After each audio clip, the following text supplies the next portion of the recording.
The Sword of Stillness, a samurai's journey into the art of presence. An audiobook for the sleeping mind. By Dr. Harshajyoti Das, PhD. Close your eyes for a moment. This book was written to be heard in the dark. It was written to move through you the way water moves through stone, not by force, but by patience, by presence, by returning again and again to the same sacred ground. The story you are about to enter is set in Japan in the year 1615. The swords are real, the blood is real, the fear is real.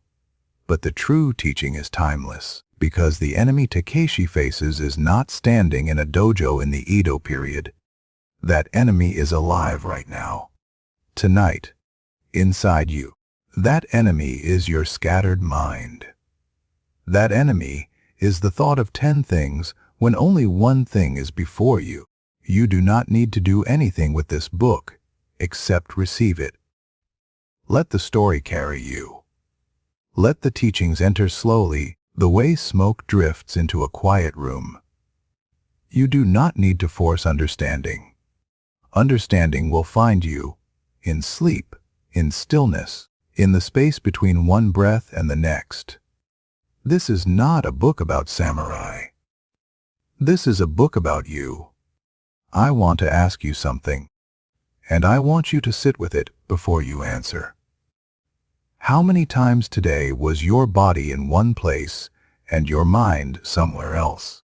You were eating breakfast, but you were already in the meeting. You were in the meeting, but you were already in the argument you had not yet started. You were with someone you love, but you were rehearsing a conversation that may never happen. You were in bed last night, and your mind was in every year of your life except this one. This is not a flaw. This is not a diagnosis. This is simply what an untrained mind does. It wanders. It time travels. It conjures enemies that do not exist yet. It fights battles in the past that have already ended. And in doing so, it exhausts you. It fragments you. It robs you of the only thing that is actually real. This moment, this breath, this night. You are tired. Not just physically tired. You are tired in the way that people become tired when they have been living everywhere except here. When the body sits still but the mind never rests. When sleep comes but does not heal, because even in sleep, the unfinished thoughts keep circling like birds that cannot land. I know this tiredness. And tonight, you do not need to fix it. Tonight, you only need to listen. Let this settle into you now. Soften your shoulders. Unclench your jaw. Feel the weight of your body against whatever surface holds you. You do not need to go anywhere. You do not need to become anything. You only need to be here, in this story, as it unfolds. And if you fall asleep before the ending, that is not failure. That is the teaching. The MUSHI Framework 5 Principles. One unbreakable mind. Before we enter the story, I want to give you a map. Not because the mind needs a map. The mind already knows the way. But because at night, when the noise quiets and the guard drops, a framework becomes a fingerhold. Something to grip as you descend into depth. This framework is called MUSHIM, Mushin, no mind. The state where action flows without the interference of self-judgment, ukamaku. Inner stillness, the practice of creating silence within, regardless of chaos without. Shoshin, beginner's mind, the willingness to approach every moment, even the familiar, with fresh eyes and no expectations. Hegen, the far shore, the vision of who you are becoming, held lightly, without grasping. Ichigo Ichii, one time, one meeting, the understanding that this moment, this breath, this choice, This conversation will never come again and therefore deserves everything you have. These 5 principles are not steps. They are not a sequence. They are a state of being. Takeshi will learn them one by one, not in a classroom, not from a scroll, but through suffering, through failure, through the slow, brutal, beautiful education of experience. As will you. Shipr Onan. The Paradox of 10 Enemies, Japan, 1615. The Edo period has just begun. The long wars are ending. And in a wooden dojo outside the city of Kyoto, a young samurai named Takeshi is about to fail in front of everyone he has ever tried to impress. He is 22 years old. He has trained for 5 years under Yamamoto-sensei, one of the most feared swordsmen in the region. He has memorized every kata, every stance, every principle of the sword. His form is, by any technical measure, nearly perfect, and yet he has not won a single sparring match in 6 months. It is dawn. The dojo smells of cedar and old incense. Outside, the valley is still dark. The other students are watching.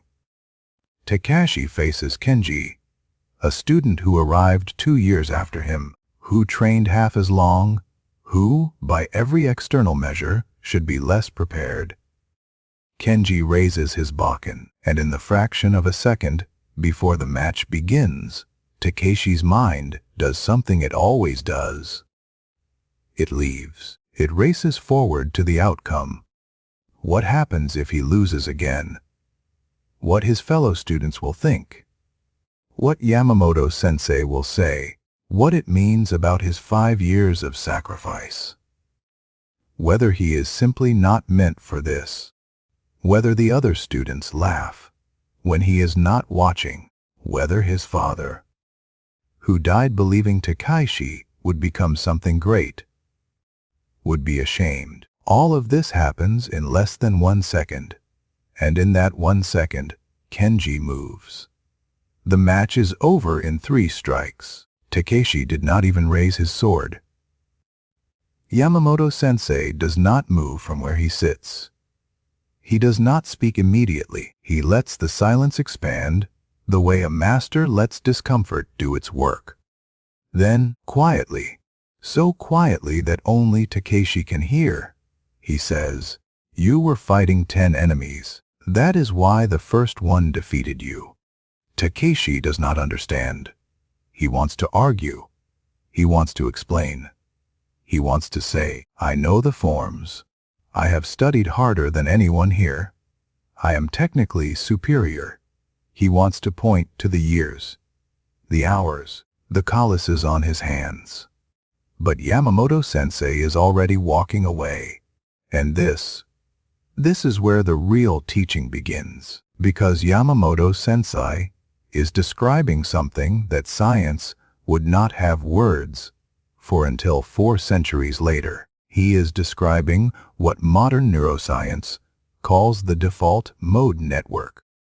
The default mode network is the part of your brain that activates when you are not fully engaged with the present moment. It is the network of self-referential thought.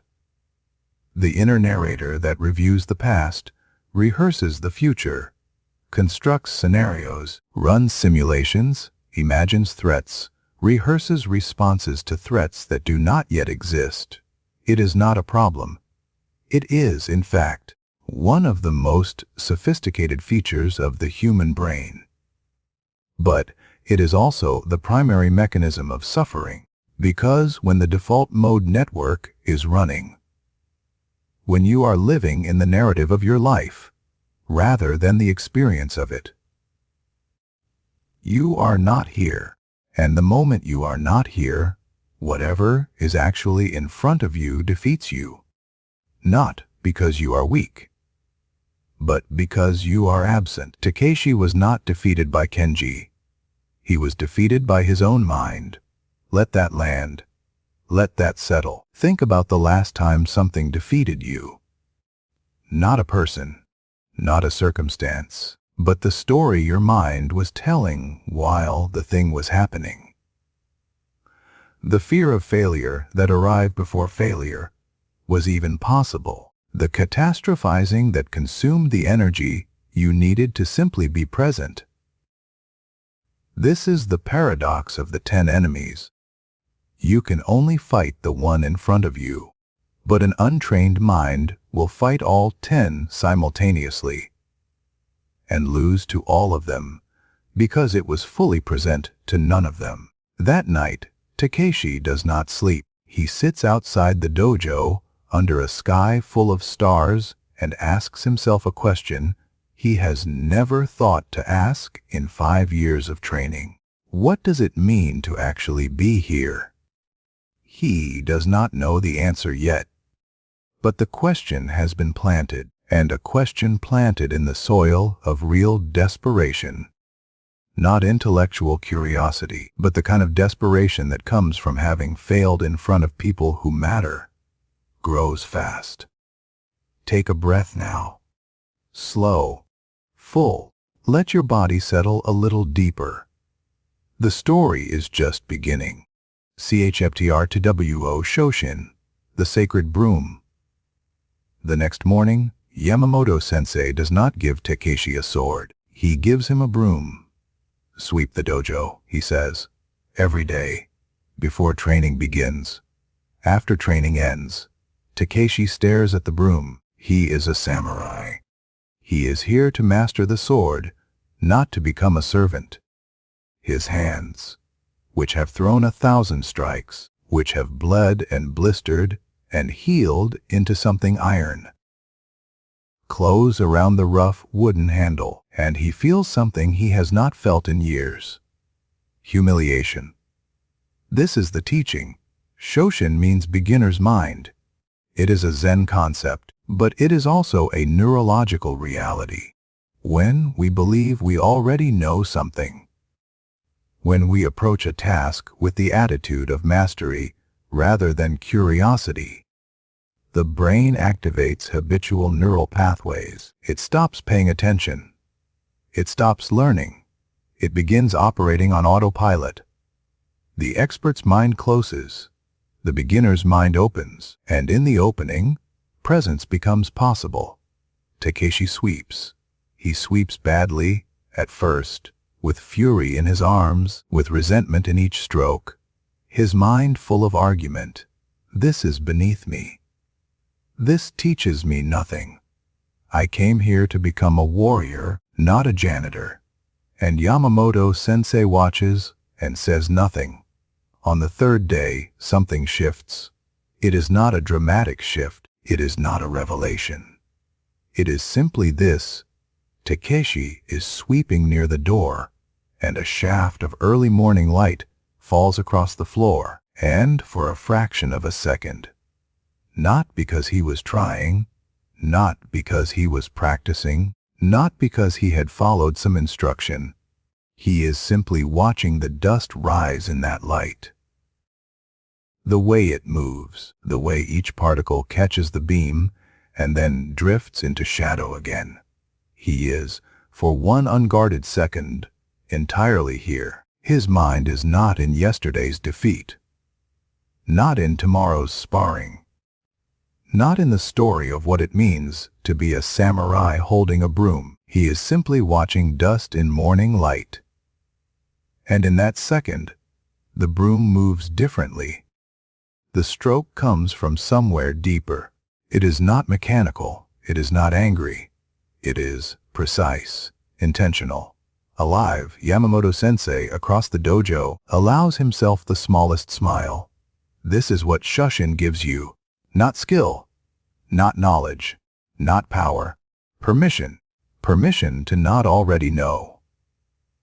Permission to be curious about what you have done 1,000 times. Permission to find the sacred in the ordinary, because the ordinary is the only place the sacred actually lives. In the weeks that follow, Yamamoto-sensei extends the practice. He tells Takeshi to eat with Shoshin, to taste each meal as if for the first time, without the mind running ahead to the next task. To walk with Shashin, feeling each step, the sensation of ground underfoot, without the mind rehearsing conversations or cataloging tomorrow's fears. Every mundane moment, Yamamoto-sensei tells him, is a training floor. The man who can be fully present, while sweeping will be fully present. When the sword is drawn, presence is not a special state. It is a practiced one. Modern neuroscience confirms what the old masters knew in their bones. When you practice full presence on small tasks, eating, walking, cleaning, you are literally deactivating the default mode network and strengthening the prefrontal cortex. You are building the neural architecture of focus. You are practicing the skill of arriving so that when the stakes are high, arriving becomes automatic. The samurai who is present while sweeping is present in battle. The person who is present while drinking their morning tea is present in the difficult conversation. The person who is present in the small moments builds a mind that does not scatter when the large moments arrive. But here is the harder teaching, the one Takeshi does not want to hear. Yamamoto-sensei says it to him one afternoon as Takeshi stands watching the other students spar. You are so afraid of being ordinary that you have made yourself unavailable to excellence. Let that settle. The pursuit of significance. The relentless need to be seen as extraordinary, to be beyond mundane tasks, to already be at the destination rather than on the path, is one of the most sophisticated forms of avoidance the mind has ever invented. It looks like ambition. It feels like pride. But underneath, it is fear. Fear that if you stop performing greatness, you will have to face the ordinary version of yourself. And that ordinary version might not be enough. Takeshi kneels. He picks up the broom, and for the first time, he sweeps because he chooses to. Not because he was told. Not to prove anything. Not to get to the next thing. He sweeps because this floor, in this moment, in this life, deserves his full attention. That night, he sleeps differently. Not longer, but deeper. As if the sweeping, the genuine, present, humble sweeping, had cleaned something inside him too. Let your body sink a little deeper now. Soften your hands. Let this chapter settle. There is more to come. Shiaptiar Tiatra Zanshin, the awareness that never sleeps. 3 months pass. Takeshi sweeps. He eats with presence. He walks with presence. And slowly, so slowly it is almost invisible, something is changing in him. Not his technique, not his strength. Something quieter. His eyes have changed. The other students notice it first. There is a quality to Takeshi now when he enters a room. A kind of settled readiness that was not there before. He does not scan the room anxiously. He does not rehearse. He simply arrives, and then he is there. Fully, the way a candle is fully in its flame. Yamamoto-sensei notices it too. One morning, without explanation, he asks Takeshi to join the advanced students in sparring. The principle he introduces before the match is called Zanshin, remaining awareness. Zanshin is not just focus during the action. It is the quality of alertness that exists before, during, and after. It is what you feel when you walk into a room and something is slightly wrong, though you cannot name it. It is the peripheral awareness, the 360-degree consciousness, that does not fix itself on any single thing, but contains everything. In sword training, a warrior with no Zanshin celebrates too early and is cut down after the winning stroke. In life, the person with no zanshin achieves a goal and then collapses into unconsciousness, only to find that what they didn't notice while celebrating has undone everything they built. Zanshin is the awareness that never sleeps.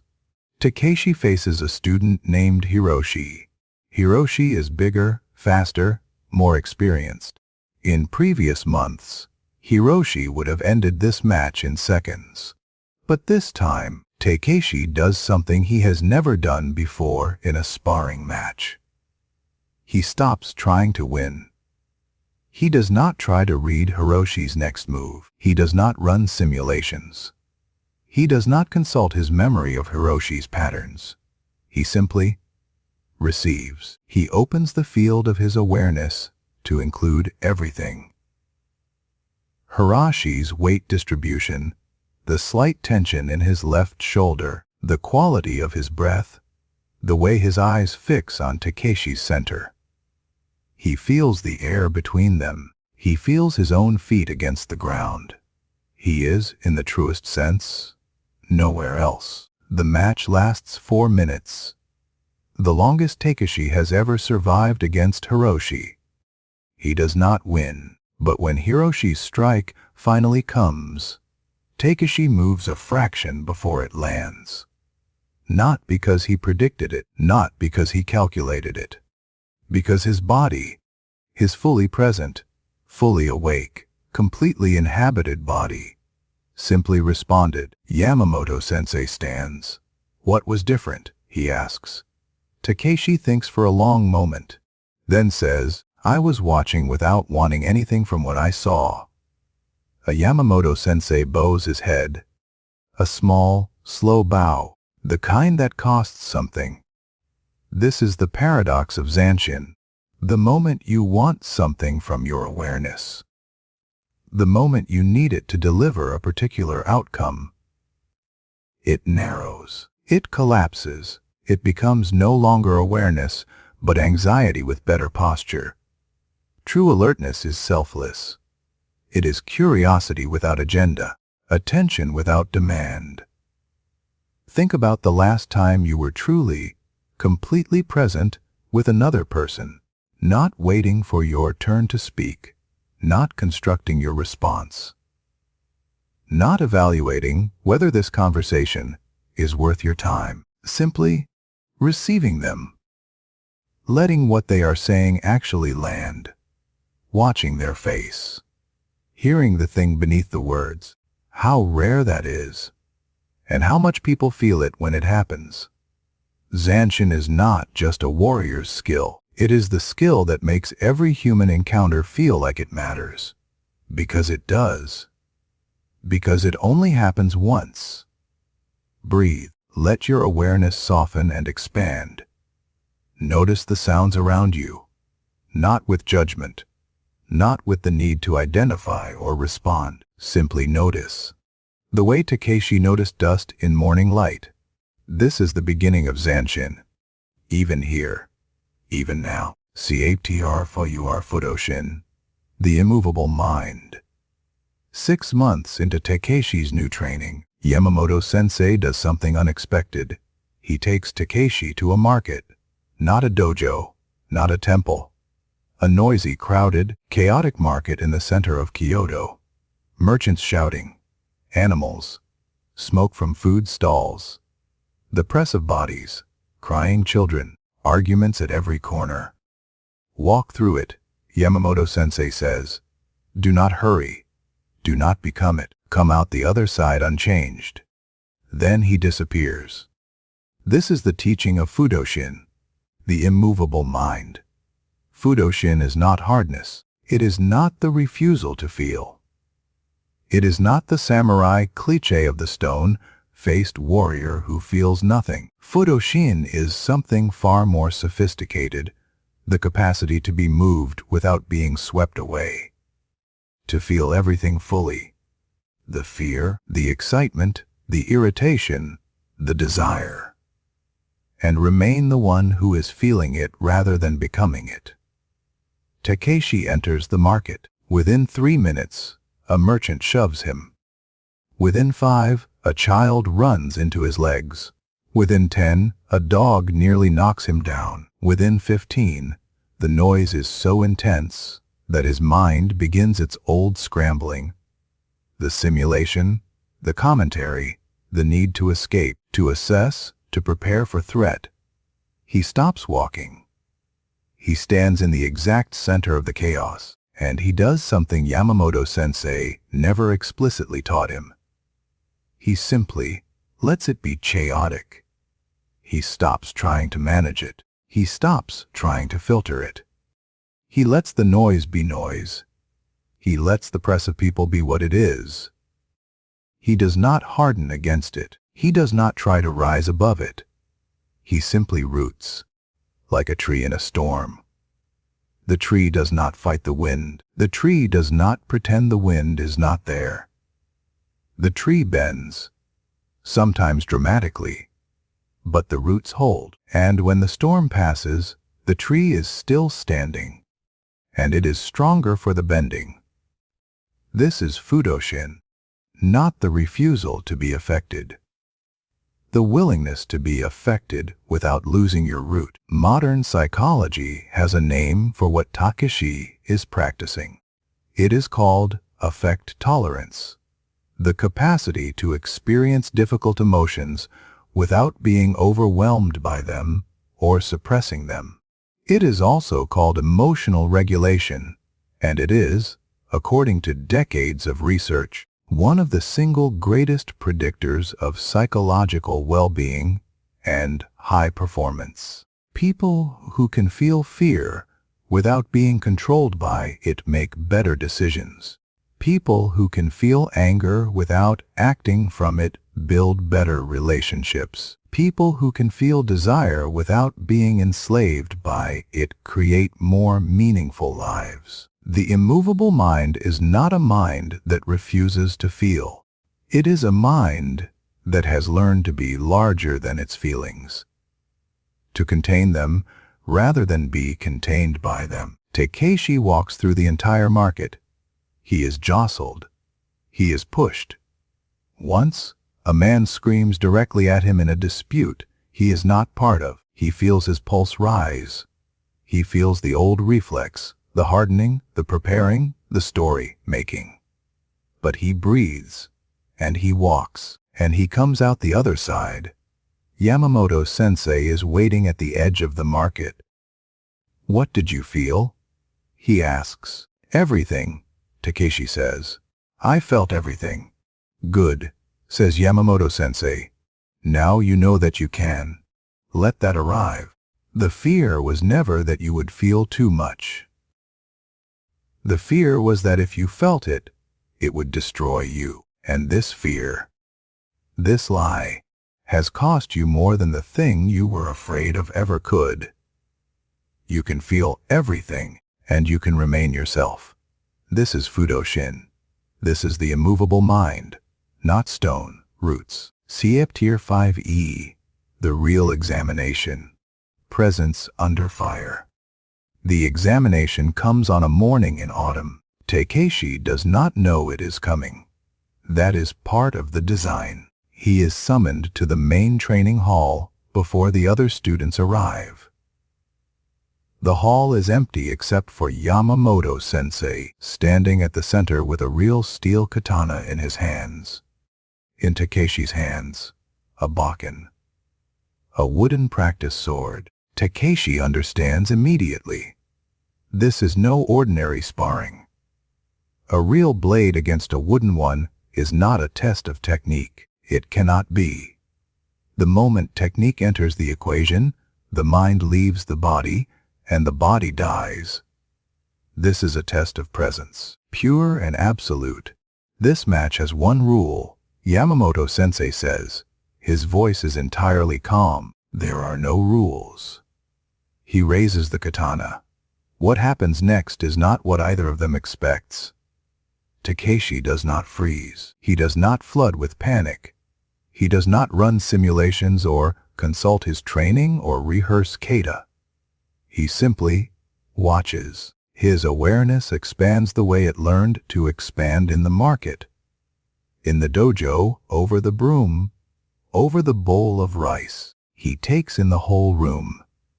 He takes in his master's feet, the weight distribution, the slight lean to the left, the quality of breath, the way the hand holds the blade, not at full intention yet, but testing, sensing. His master is reading him as he reads his master.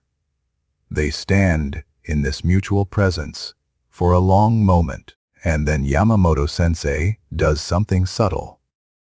He shifts his weight forward, an invitation to engage, a classic opening move designed to trigger the first strike from an eager, status-conscious student.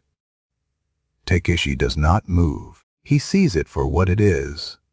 Not because he is clever, not because he has studied the trap, but because he is present enough to notice what is actually happening rather than what his fear or his ambition is telling him is happening. The invitation is a test, not of whether he can win, of whether he can remain present when presence is most dangerous to abandon. They hold the stillness for another long moment.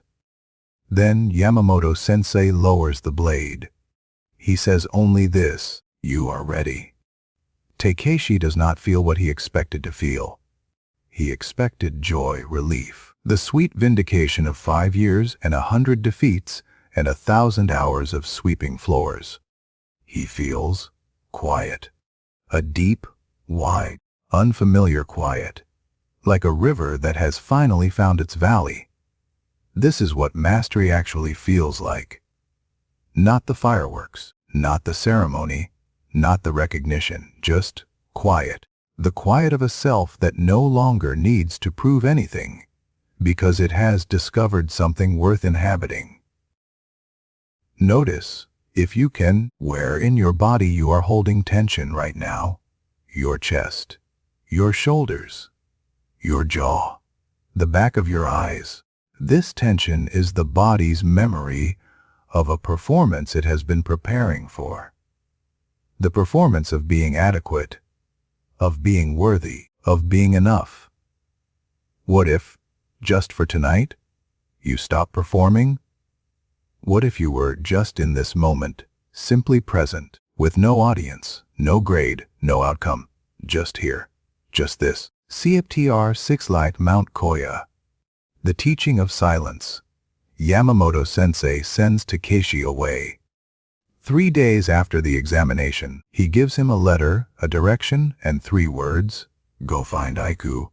No explanation, no map, no timeline. It takes Takeshi 11 days of walking to reach the monastery on Mount Koya. 11 days through mountain passes and cedar forests, and the kind of silence that initially terrifies a person and then, slowly, begins to sound like something familiar, something remembered. The silence of before. The silence that was there before language, before thought, before the mind learned to narrate itself. Master Riku is 73 years old. He is small in the way of people who have long since stopped needing to take up space. He has the quality of a stone that has been in a river for centuries. Every unnecessary thing worn away, the essential shape revealed. He greets Takeshi with a cup of tea and no words. They drink in silence. Then Aiku says, sit. Eat for 3 days. This is the entirety of Takeshi's instruction. Sit, watch, do not try. Zazen, sitting meditation, is, on its surface, one of the simplest things a human can do. You sit, you breathe, you watch your mind. It is also, in practice, one of the most difficult, because what you discover when you sit in silence is that your mind has been talking your entire life, and you have never once questioned it. You have treated its commentary as truth, its fears as fact, its stories about who you are as identity. And in the silence of Zazen, with nothing to do, nowhere to go, no task to complete. The mind reveals itself. On the first day, Takeshi's mind tells him he is wasting time. On the second day, it tells him he is already better than this and should be training. On the third day, it runs out of material, and in the pause after it runs out of material, in that brief, astonishing gap between one thought and the next, Takeshi glimpses something he has no word for. A kind of space, a clarity that is not thought, a knowing that requires no effort.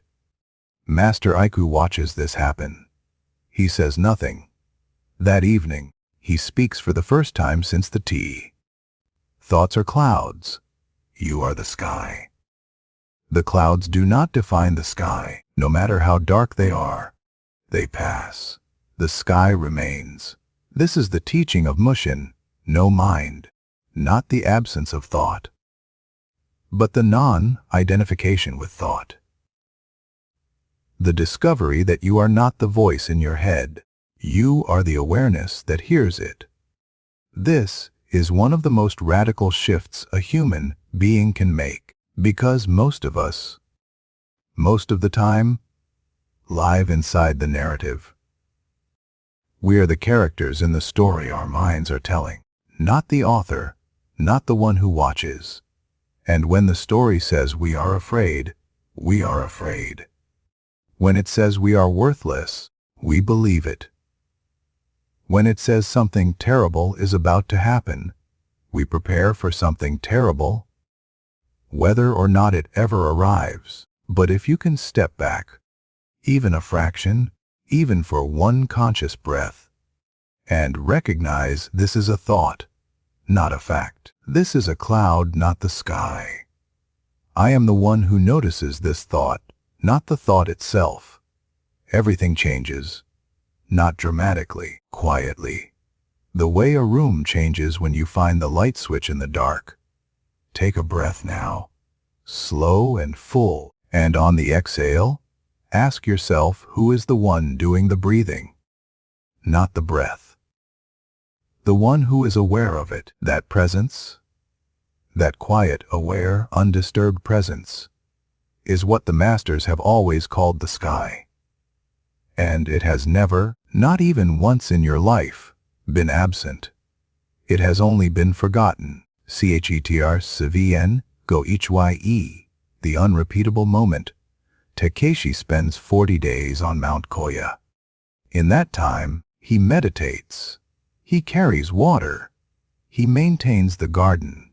He chops wood in the silence of early morning. Each stroke of the axe a practice in arriving, a practice in giving everything to this single act, this single log, this single exhale. He also, for the first time in years, simply sits with another human being.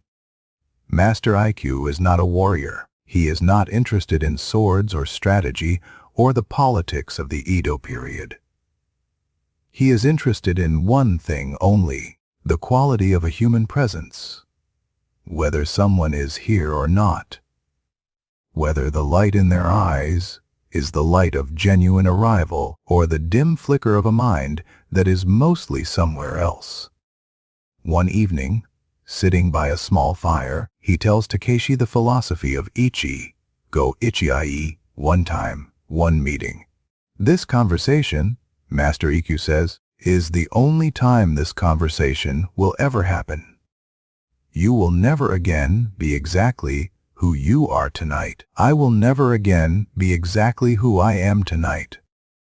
The fire will never burn this way again. This moment, precisely this, is happening only once in the history of the universe. And then it is gone. He pauses. What does it mean to take that seriously? Takeshi has no answer. But the question enters him like a sword. Ichi, go Ichi, is not a philosophy of urgency.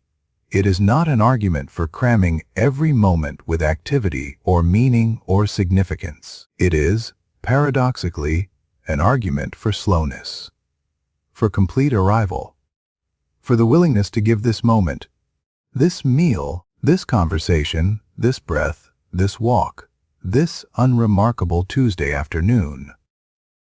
The fullness of your attention, because it will never come again. Consider what this means for your relationships. The last time you were with someone you love. Were you there? Not physically. Were you actually there? Or were you in your phone, in your to-do list, in the argument from 2 days ago, in the plan for next weekend? And what was lost in that not arriving? What did they feel, even if they said nothing? What did you miss?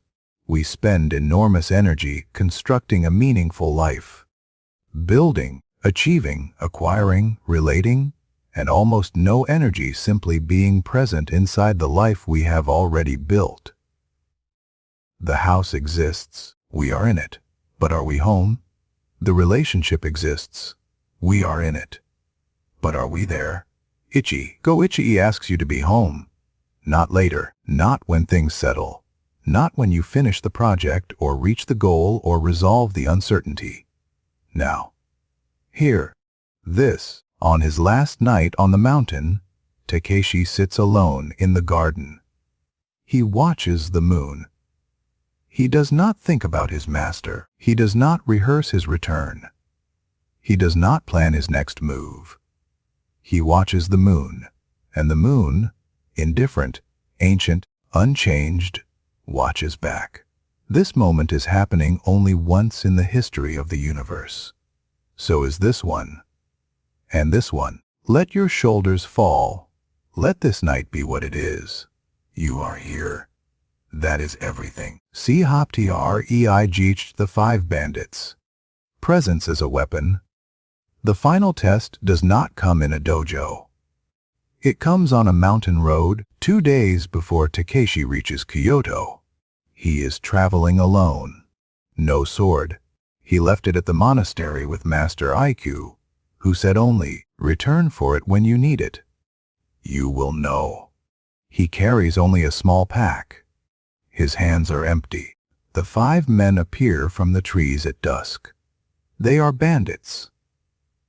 This much is clear from the way they move, the weapons they carry, the practiced casualness of men who have done this before. The leader, a large man with a scar across his neck, steps into the center of the road and says the thing men like him always say, your money, your clothes. Now, Takeshi stops walking. He does not reach for a weapon he does not have. He does not calculate odds. He does not construct a plan or rehearse an argument. He simply arrives. Here, fully, in this moment, with these 5 men, on this road, in this light, and something happens that he does not choose, exactly, but that emerges from everything he has spent a year learning. He becomes very still. Not the stillness of paralysis, not the stillness of fear. The stillness of a man who is so completely present that there is nothing in him that needs to perform, to escape, to deflect, to convince. He simply looks at them, without fear, without contempt, without judgment. He looks at the leader the way a mirror looks at a face. The leader takes a step forward. He stops. This is the phenomenon that practitioners of martial arts have described for centuries. The power of absolute presence to disarm, not because it is supernatural, not because of some mystical force, but because presence, genuine, rooted, fearless presence, bypasses the ordinary dance of ego and threat and reaction. When someone looks at you with no fear and no aggression, not performing strength, not performing submission, but simply being present, something in the nervous system short circuits. The familiar script of threat and response breaks down. The one who is about to act is suddenly forced to look at themselves because the presence before them offers no distraction from that looking. The bandit leader stares at Takeshi, and Takeshi, quietly, asks him something he does not plan to ask. How long ago did you stop being someone you recognized? The silence that follows is not ordinary silence. It is the silence of a wound that has been touched. The leader's jaw tightens. His hands grip his weapon, and then his shoulders drop a fraction. The barest fraction.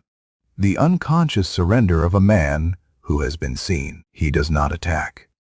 After a long moment, he steps aside, and his 4 men, one by one, follow. Takeshi walks through. He does not run. He does not look back. He does not catalog what just happened or rehearse it into a story to tell. He simply walks, present to the road beneath his feet, present to the darkening sky, present to the fact of being alive in this specific moment, on this specific road, in this unscripted, unrepeatable existence. This is the deepest teaching of everything Takeshi has learned. The sword is not the weapon. Presence is the weapon. And not just in moments of danger. In every moment. In every conversation. In every space between you and another human being. The most powerful thing you can offer anyone is your complete, undivided, undefended arrival. Because in a world where almost no one is truly present, where almost everyone is half elsewhere, half rehearsing, half managing, the person who is simply here becomes extraordinary by doing nothing more than arriving. Breathe. The night is deepening. You are safe. And there is one more chapter. CFTR, Nin the Return. From student to teaching. Takeshi returns to the dojo. 10 years pass. He is 32 now. He has the quality of his master in his younger years. The settled readiness, the eyes that see without scanning, the body that moves with a precision that looks like ease. He has served, fought when he could not avoid it, built a life of ordinary purpose, teaching, growing food, maintaining the dojo, raising a daughter with a woman who says that the first thing she noticed about him was that he was the only man in the room who was actually there. On a morning in early spring, a young student arrives. She is 18. Her name is Hannah. She is furious in the way of gifted people who have not yet learned what their gift is for. She is technically brilliant. She watched older students for 2 years before being allowed to enter, and she has already absorbed most of what Takeshi was still learning at 25. She has also, in her first week of formal training, lost every sparring match she has entered. Takeshi watches her for several days. He sees it immediately. The same thing Yamamoto-sensei saw in him 17 years ago.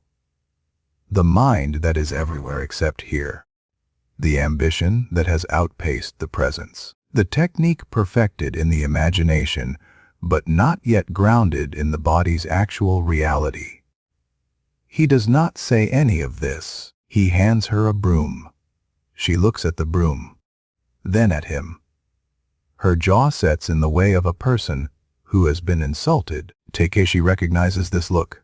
He wore it himself once. "Sweep the dojo," he says. "Every day. Before training begins, after it ends." He pauses. Then adds something Yamamoto-sensei never said to him.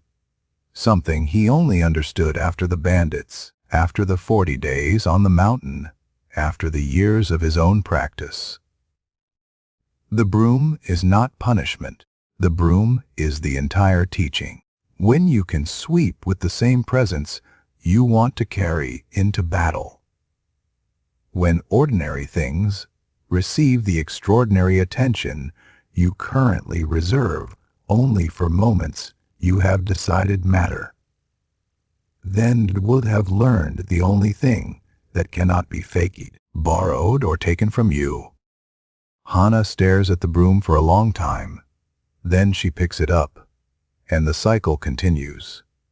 The broom, the dojo, the dust in morning light, the gradual, unglamorous, irreversible transformation of a scattered mind into a present one, generation to generation, master to student, not through texts or theory or impressive demonstration, but through the lived practice of returning and returning and returning again, to here, to now, to this.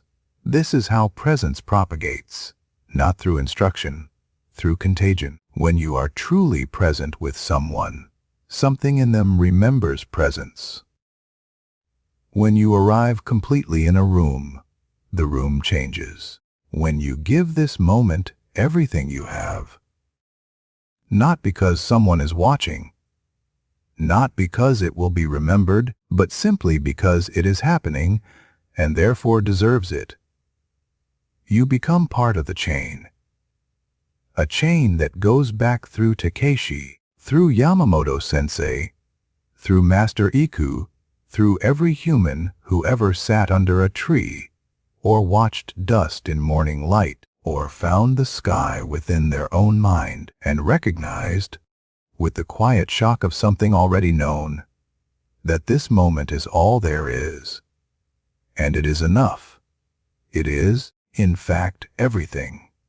The subconscious seal closing the book, opening the night. You are almost asleep, and that is exactly right. Let the story settle into you now.